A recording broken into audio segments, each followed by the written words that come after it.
Some members of the human race and human communities are underprivileged, underrepresented, overworked, sometimes downtrodden, often abused, traded as barter objects, and voiceless in legislative spaces. In summary, have little or no human rights. To correct some of these injustices, offer more support and opportunities to these vulnerable parts of the human race, the Girl Child is internationally celebrated annually on the 11th of October, although some countries have added other days for this celebration.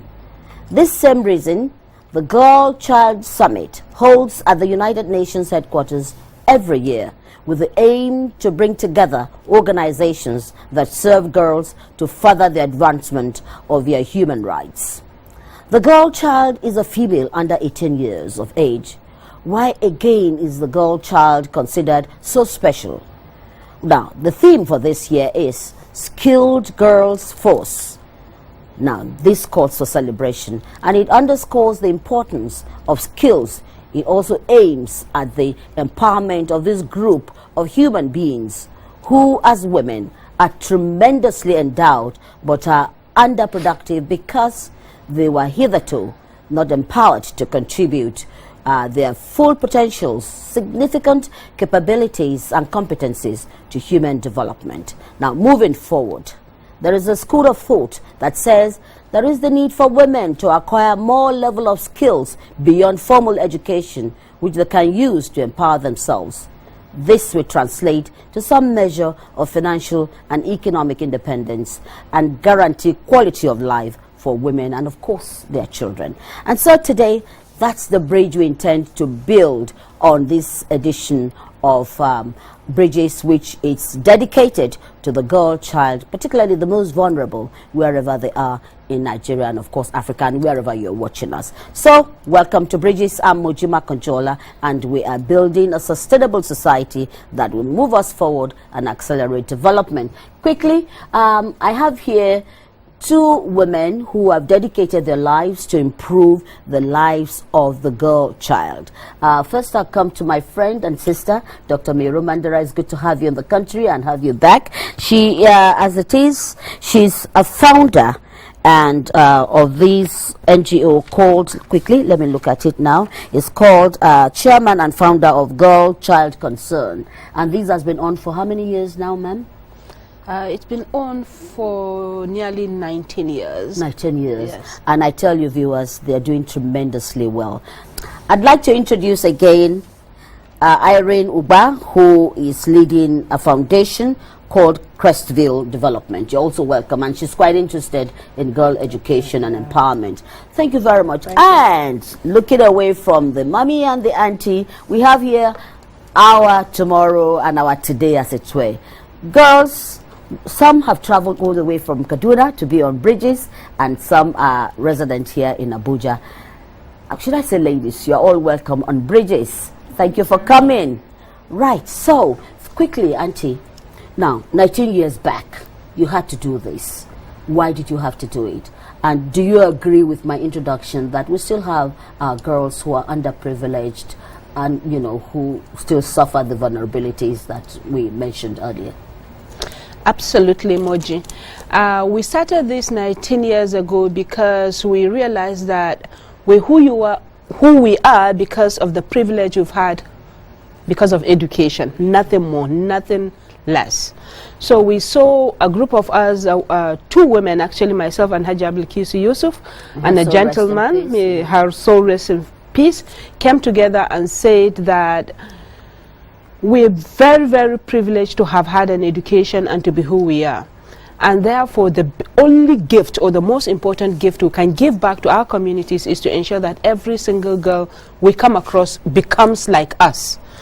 And for me personally, in addition to that, as an obstetrician gynecologist working at Ahmadu Bello University Teaching Hospital Zaria, I discovered that a lot of the elements that I see with women, particularly stuff like the psychovaginal fistula, VVF, prolonged labor, women dying as a result of pregnancy and childbirth, comes to as very one single denominator: poor education of the mother.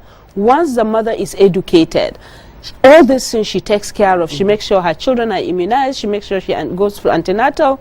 She makes sure that she feeds her children. So all this severe acute malnutrition we have, we wouldn't have.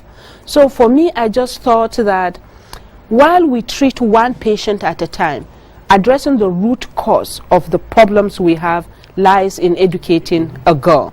And so therefore I said, in addition to my doctor work, I'm going to just simply dedicate my life to ensuring that every single girl have an opportunity to have an education.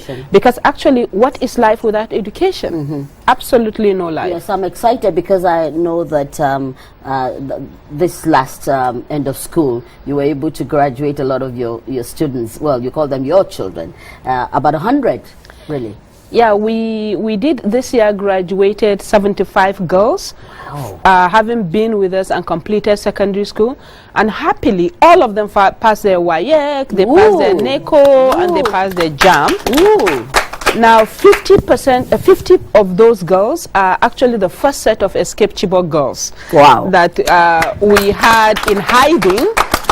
We wanted them out of the public space so that they could have an opportunity to live as children once more and continue to pick up where they left and grow. The other 25 as part of the just communal crisis. So those cohort were actually all children of crisis.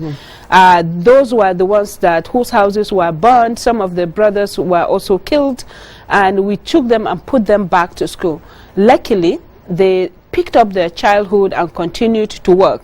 And 4 of those, happily, I'm very happy to say, 4 of those graduates from that are currently in Notre Dame as undergraduate university students in the US. In the US? Yes. In the US? Yes, they are. Actually, one of the top league universities in the United States. Yes. Fantastic. So that's Ivy League for them. Now, so they have a life because they have. They do have a life. What has been your experience, Irene, working with the girl child? Okay, for me personally, when you look at the statistics, you know, Nigeria has been ranked as the 9th worst country to be a girl or to be a woman, and the reasons are not actually far-fetched. You're looking at the situation where girls are out of school.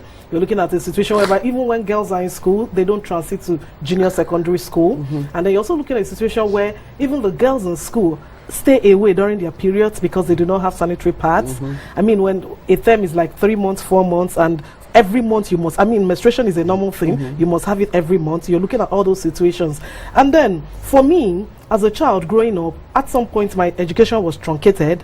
And when I look back now, I'm asking myself, if I didn't get this education, you know, where would I be today? You know, would I be able to make the impact I'm making today? And that kind of triggered off what I'm doing right now. I'm actually an educationist. I have a school. But then, when you look at it, the reality is actually not with the sector of the private education. The reality is with the sector of the public education. And that is the major reality, because that's where the bulk of the population lies. You know, so I told myself, not just advocating. Early this year, I actually spoke in Cambridge on factors militating against the girl-child education. And while I was speaking and they were asking me questions, at some point I asked myself, you know, you send girls to school you just do it informally. Why don't you have something more formal? You know, get people, you know, because some of these monies are not too much money. Are just things that if you bring in this, we chip in that, and we all send those girls back to school. And that was how this Cresville Development Foundation was born. And we sent some girls back to school 2 weeks ago. And on the 11th, exactly the day of the girl child, we're going to be sending more back to school. Fantastic. Well, we'll come to talk about some of the challenges that, you know, we go through, that you see, you know, using your lens, you know, for the girls. But let's go back to this wonderful audience that I have. Now, girls, you're all welcome on Bridges. And I can see that, are we going to build a bridge that the girl child will be proud to be part of Nigeria? Is that what we are going to build today? Fantastic. So let's hear your voice. What is it, especially? I'd like to start with my young Hadiza. Yes, you're Hadiza, right? Yes, Hadiza, you come from a background that you know, having to leave Maiduguri and come to Kaduna to start school. What has been your experience, and what do you want to become? Thank you. My name is Hadiza Oman. I came from Maiduguri to Kaduna State. I got a scholarship from organization GCC. I there are many challenges that I face in Maiduguri. The incidents of the Boko Haram. That's why I'm lucky. I got a scholarship to study in Kaduna State. Most of the girls in Maiduguri, some are studying, while you will see some are hawking, and the cases of early marriage, and so on and so forth. I actually want to become a doctor, midwifery doctor, to help those with less privilege and those that are affected by the Boko Haram. Thank you very much. Thank you very much. That's a good ambition. So you've mentored the doctor in the yes. Okay, let's hear from you. My name is Agamesi, and I want to be a software engineer in future. Yeah. Are you happy with the other girls that you see that are not in school? What's your concern? I'm very concerned because they are suffering and they don't have the privilege I have. So I wish and I hope that in one way or the other we'll put hands together to empower the girls so that they'll have education just like us. Yeah, you want the whole world to come together. Well, let's start from Nigeria. So if you're watching, that's the wish of these girls, to be in school and to have their peers be also educated. Yes, let's hear from you. She came all the way from Kaduna. Thank you. My name is Bintu Arima. I came from Maiduguri. I got scholarship from GCC, and also I want to be a pharmacy doctor because you have shortage of drugs in Nigeria, and also some of the pharmacy are male. That's why I want to become a female pharmacist. Yes. Fantastic. Right. Okay. Ambitions here rolling out. Let's hear from the back as well. I am Nedo Chanya Okoli. I'm 14 years old and I'm in SS3.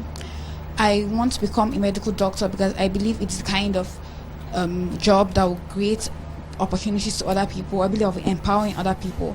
And then the girls on the street make me sad because they don't have the privilege of education that I do, and most of them it's not their fault.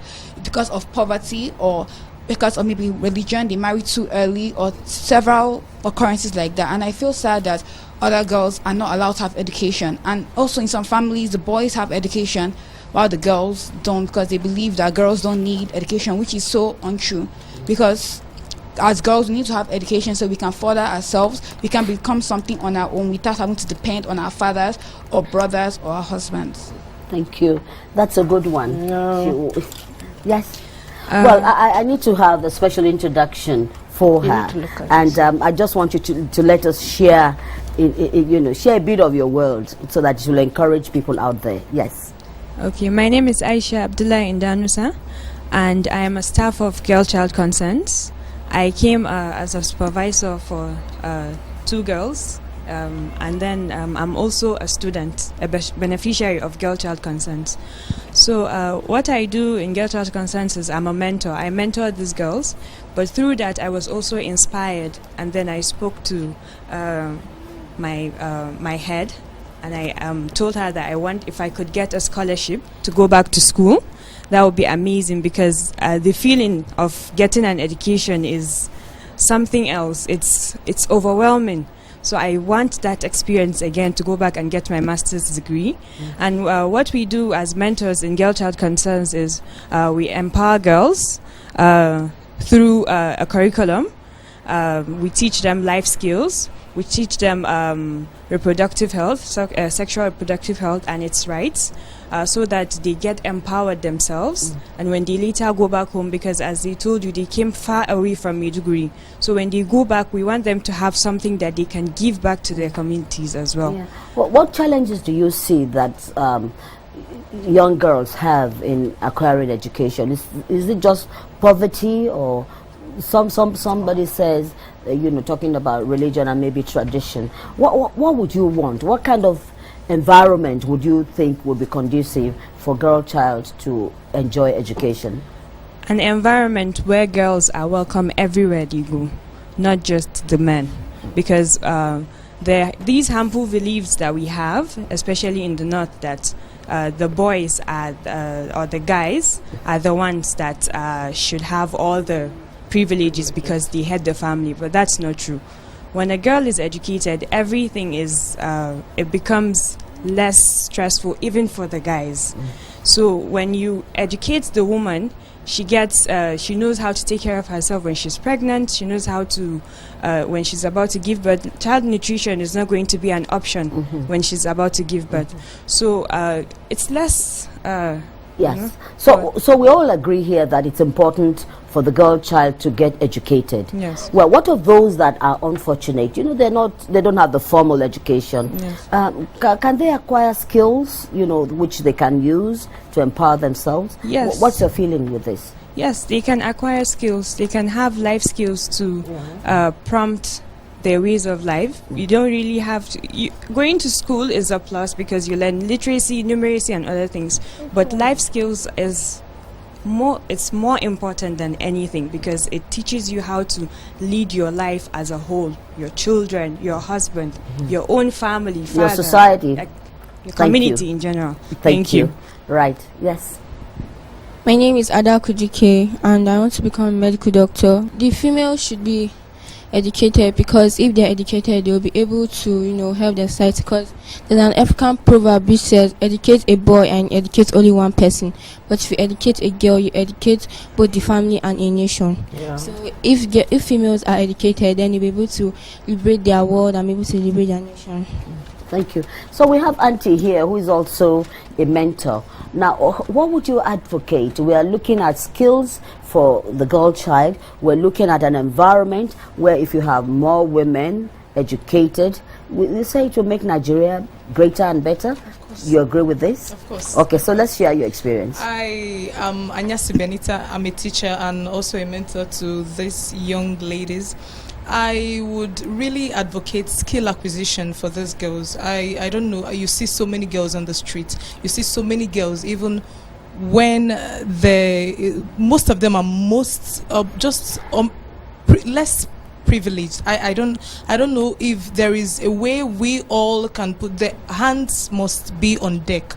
We must all come together to equip these girls, teach them skills, empower them one way or the other. Even some that can't that don't school. Yes, most of them that can't school, we can teach them all those little skills, how to sew, how to make hairs, how to how to bake and how to decorate. There are just a whole lot you can do for the girl child. And I hope to have an NGO tomorrow that yes, that looks after these young girls, that picks them up from the streets and then empowers them, takes them through classes, teach them, and give them beneficial life skills that will help them tomorrow. I don't know why some ladies I speak to, most times they think if you get married you're okay. Like, no, you need to be empowered. You need to give something for to your children. When you give birth, we are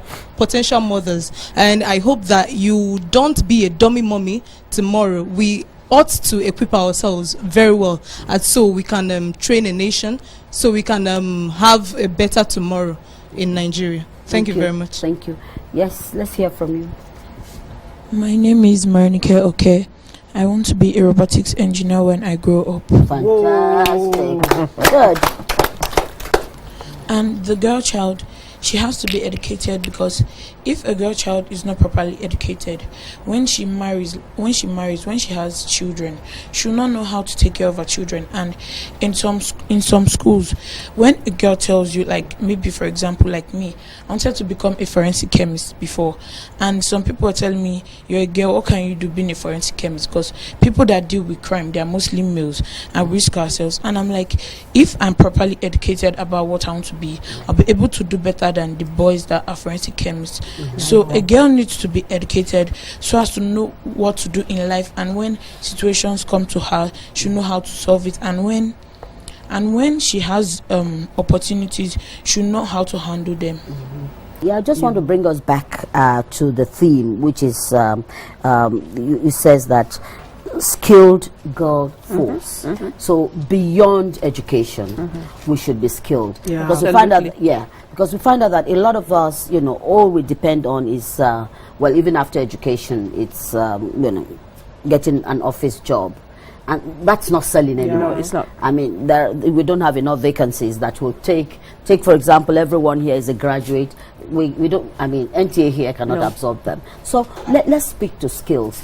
Where did we lose it? Because growing up for us, I mean, we learned some certain things that have helped us along the way. I go to Mero's house. She makes the best masa in the whole universe, which I've eaten. And because she, you know, she apart from the fact that she knows it herself, she has learned, she's taught other people, mentored other people to do it, and we're using that to make money today. So how do we enforce skills in the education of today's world? I'll still throw it back to both of you, and I hope my daughters, you all love what you're hearing from the aunties. And if you want to ask any question, you can ask. Okay. For me, I think there are two folds. One in the layout of our curriculum in school. There was a time when the education curriculum started, the 6-3-3-4. I thought that was a golden opportunity, because in junior secondary school, children learned craft. Children learned skills. Even though I have issues with the skills that girls are taught, I don't believe girls should learn how to knit. I don't believe girls should learn how to sew. I believe girls should learn how to be computer engineers and how to be auto mechanics and whatever they choose to be. So that's one. We need to go back and be truthful to our curriculum in schools and make sure every single girl in junior secondary school has an opportunity to learn a skill, so that as she grows, as she goes on, and every child, including male, they can also branch off and have skills. And then secondly is at home. I think at home we have a very wrong notion of education. I have a daughter who is 14. She started learning how to make jewelry when she was 9. By the age of 11, she was running exhibitions of jewelry, and she was making jewelries and was selling stuff over 100,000 at a time. She was 11, and it's her money. And she does it with her brother. Her brother and her make jewelry. So it's at home. At home, for us parents, we need to stop seeing education as a white-collar thing, that somebody will employ you. For all the years that I was a resident doctor, training to be a gynecologist, I was selling jewelry, I was selling plastics in microwave, for microwave. At one time, my husband has to say, slow down, start before you start selling potties. Because my home was full of things I sell. You have to make ends meet yourself. And this comes from how we teach our children. We have to stop teaching our children to be dependent. We have to start teaching our children to be creative. But in the north, where I come from, the problem is even double. We think if we send a girl to school, she's in Form 3, that she's now important. She doesn't even help the mother with washing. She can only cook Indomie. These are all bad traits. This was not how we grew up. And I think as parents, we have to think twice. We have to take responsibilities. In GCC camps, we run annual camps for the girls on our scholarship, because they cannot go back to Maiduguri because of the crisis. We keep them together. During camps, they make their soap to go back to school. They make their washing liquid. They make their pomade. But importantly, they compete cooking. So we see which house is the best cook. Is the best cook. We need to have creative ways of helping children to build the skills. As an educationist, first of all, I work in the school, and I know that the school curriculum has tremendously changed. If you look at the curriculum that was handed over to us by the British, you find out that there were skill acquisition. It was part of the subjects they did. But now we have successfully removed it. So you see what the schools are trying to do now is, we are trying to find a balance, because they have given you something to teach that has nothing to do with the child learning things with her hand. So as a school now, you're thinking outside the box. Where do I fix in these things? You know, so that the child is actually balanced, because the jobs are not out there. Then as a mother, because I also teach women, I felt them. You see, there's a problem we have, and which she mentioned. Because you didn't go to school, you fry akara. Now your daughter, because she's going to school, the next thing is, I don't want her to suffer the way I suffered. She should not learn how to do that. That is a wrong notion. I mean, if she learns how to fry that akara, cook that moi moi you're doing, and add an education to it, I'm telling you, don't know where she will go to with that. You know, I do cooking. In fact, before I got into school fully, I was a caterer. I cooked, and it was just something, I didn't do any formal training. My mom was doing that, and we were all doing it with her. So my brothers bake, I cook, I do this, I do that. You know, so I tell skills mothers, acquisition from the home, From let the your home. children do what you're doing. Now, but just before we go, do you agree that you need skills? Quickly, let's go around quickly. What can you do? I can bake cake. You can bake cake. Yes. So that's a master baker that we're watching. Yes, any of you want to share with us what you can do quickly? Okay, we have one hand here.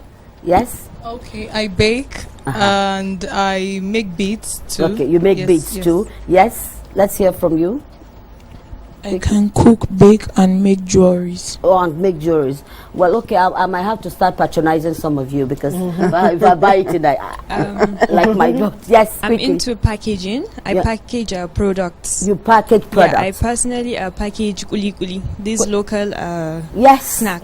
Yes, and I fantastic. distribute it And to these shops. things are economically viable. Yeah. So what we are saying here, and we all agreed, is that girls need, besides education, to also acquire skills. And moving forward, that's the only way we can contribute to the economy of this country. I want to thank you girls for sharing your time with me, particularly those of you who came from Kaduna. I pray that God will take you back safely, and we'll continue to monitor you. Are you going to be part of the Bridges in Nigeria? Yeah. Do I have your nod? Yes? Fantastic. So we are going to build a bigger, stronger, and economically viable Nigeria. I want to thank you very much, Irene, for your time and your experience that you've shared. And of course, Dr. Meru Mandara, thank you very much. I know that you have to travel out, but you're here with us. And that's the spirit that together we can build a better society and live in a more conducive environment where our girls can reach their potentials. Thanks for watching. Bridges to the back, same time next week.